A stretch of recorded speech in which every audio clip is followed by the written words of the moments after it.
എപ്പോ നോക്കിയാലും നീ ഇതിങ്ങനെ എണ്ണി ചൊറിഞ്ഞുകൊണ്ടിരിക്കണാണല്ലേ. അതിന് മാത്രം എണ്ണ ഉണ്ടായിട്ടാണോ അതോ എണ്ണ അറിയാഞ്ഞിട്ടാണോ? അതിനും മാത്രം എണ്ണാനുണ്ടായിട്ട് തന്നെയാണേ.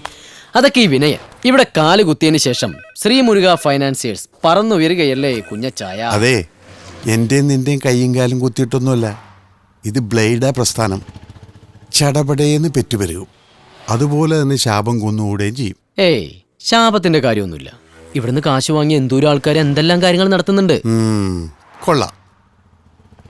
നീ പരുന്തിന്റെ മേലെ പറക്കും. പറക്കും. അവിടെയാ.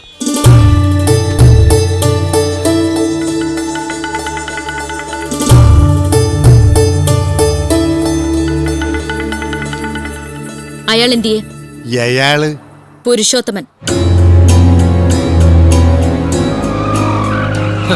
സംസാരത്തിൽ അല്പം മര്യാദ നല്ലതല്ലേ പെങ്ങളെ?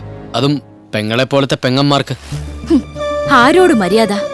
ആ വാക്കിന്റെ അർത്ഥം എന്താണെന്ന് പോലും ഈ ജന്മത്തിൽ മനസ്സിലാവാത്ത പുരുഷോത്തമനോടോ? അതോ അയാളുടെ ശമ്പളം വാങ്ങുന്ന നിങ്ങളോടോ? കൊള്ളാം. കുട്ടിയുടെ വാക്കും നാക്കൊക്കെ കൊള്ളാം. നിങ്ങളുടെ കോണ്ടാക്ട് സർട്ടിഫിക്കറ്റ്